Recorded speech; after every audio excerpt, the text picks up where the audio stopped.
The moment everything changed came in the bright cruelty of a late morning sun, when the truth stood exposed and unromantic, heavier than any accusation, louder than any shout, and impossible to step away from. What had begun as a small act of help now carried the weight of consequence, and the air itself seemed to demand accountability. In that instant, surrounded by daylight and clarity, life stopped pretending that intentions were enough. Before the story pulls you deeper, take a second to pause here. If you believe in kindness, in second chances, and in how small human acts can change lives, please like this video, share it with someone who needs hope, leave a comment, and subscribe to the channel Bright Acts. Your support keeps stories like this alive. Arman Halim had always believed that good intentions protected people from misunderstandings. He grew up in a modest neighborhood where everyone knew everyone, where favors were exchanged freely, and where helping someone was never questioned. By the time he was 29, he had carried that belief into his job as a facility supervisor at a large daytime rehabilitation center on the edge of the city. The place was full of motion and sunlight, with wide windows, pale walls, and patients learning to stand again, walk again, and trust their bodies again. It was not a glamorous job, but it was honest, and Arman took pride in it. The incident that would define his life began on an ordinary morning when the center buzzed with routine. Nurses moved briskly, therapists guided exercises, and families waited in hallways filled with hope and fear. Arman was assigned to maintenance checks on the second floor when a nurse asked for help with a supply shortage in one of the recovery rooms. Inside that room was Ria Malhotra, a 32-year-old architect recovering from a severe burn injury caused by a workplace accident. Her recovery was visible, physical, and deeply personal, marked by bandages, creams, and careful routines meant to prevent infection. Arman did what he always did. He followed instructions, stayed professional, and focused on the task. The ointment application was a procedural necessity explained clearly by the nurse before leaving briefly to retrieve supplies. It was done in daylight, with the door open, under strict guidelines. Arman followed those rules meticulously, his hands steady, his mind focused on helping, not on the implications of perception. But perception, unlike intention, has a way of growing its own narrative. Later that afternoon, Ria's older sister, Kavita, arrived earlier than usual. Kavita was protective by nature, sharpened by months of watching her younger sister suffer. When she walked into the room, she saw a moment frozen out of context. Bandages partially unwrapped, ointment freshly applied, and a man she did not know standing too close for comfort. The shock hardened instantly into certainty. What followed did not involve raised voices or dramatic scenes, but something far worse. There was silence, then judgment, then words spoken in daylight that felt like verdicts rather than questions. Responsibility was demanded, not asked. Arman stood there stunned, his heart racing, knowing that no explanation would feel sufficient in a world that often decides before it listens. An internal review began that same day. Arman was placed on leave pending investigation. The center, careful about its reputation, moved quickly and cautiously. Arman's phone filled with messages he did not know how to answer, while his apartment felt smaller each hour.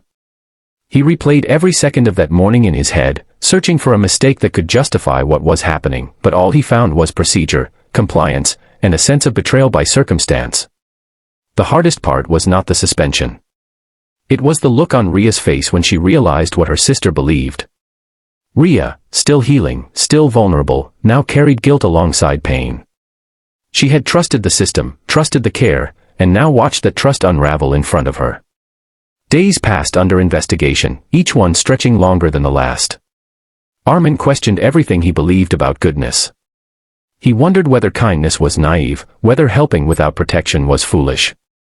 He stopped answering calls, stopped leaving his apartment, and started to feel like his identity was dissolving into the accusation itself.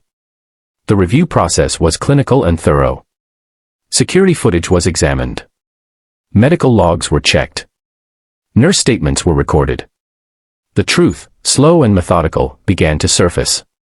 The footage showed the open door, the brief time frame, the nurse stepping out and returning. The logs matched the timeline.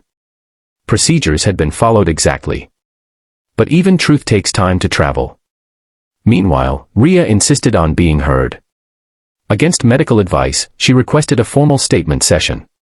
She spoke not with anger, but with clarity. She explained the injury, the treatment, the professionalism, and the humanity she had experienced. She described a man who treated her not as a risk or an object, but as a patient deserving dignity. Her words did not excuse anything because nothing needed excusing. They simply illuminated reality. When the investigation concluded, Arman was cleared without condition. The center reinstated him with a formal apology. Policies were updated, not because he had failed, but because the system had learned. Yet clearance did not erase the damage already done. Rumors lingered. Trust did not snap back into place. Arman returned to work with eyes on him, some sympathetic, some skeptical, all weighing something invisible. Healing, Arman realized, was not just for patients. He considered quitting more than once. The thought of starting over somewhere anonymous felt tempting. But each time he watched Ria slowly regain strength, each time he saw another patient take a step they thought impossible, he remembered why he stayed. Kindness, he learned, was not proven by comfort but by endurance. Over time, something shifted. Kavita approached him one afternoon, her posture different, her eyes carrying regret instead of certainty. She acknowledged the harm her assumptions had caused. She did not ask for forgiveness directly, but she offered accountability, something Arman now understood deeply. It did not fix everything, but it mattered. Ria completed her recovery months later. On her final day, the center held a small daytime gathering filled with sunlight and quiet applause. She walked unassisted, scars visible, strength undeniable. Arman stood at the back, not seeking attention, content to witness a victory that reminded him why he endured the storm. Life did not return to what it was before. It became something more complex, more careful, but also more honest. Arman learned to protect himself without losing compassion. He learned that doing the right thing does not guarantee safety, but it builds something stronger than reputation. It builds character. As this story draws toward its end, if any part of Arman's journey reached you, if it reminded you how fragile truth can be and how powerful integrity is, please take a moment now to like this video, share it, and comment your thoughts. Your engagement tells us these stories matter, and it helps Bright Acts continue spreading them. Before the final moment, here's a special request. Comment the word integrity if you believe that doing the right thing still matters, even when it costs something. In the end, Arman never stopped believing in kindness. He simply learned that kindness does not come without responsibility, and responsibility does not always come with gratitude. Yet in the bright honesty of daytime, under open doors and open truths, he found something stronger than validation. He found peace in knowing that when tested, he stood where he always had.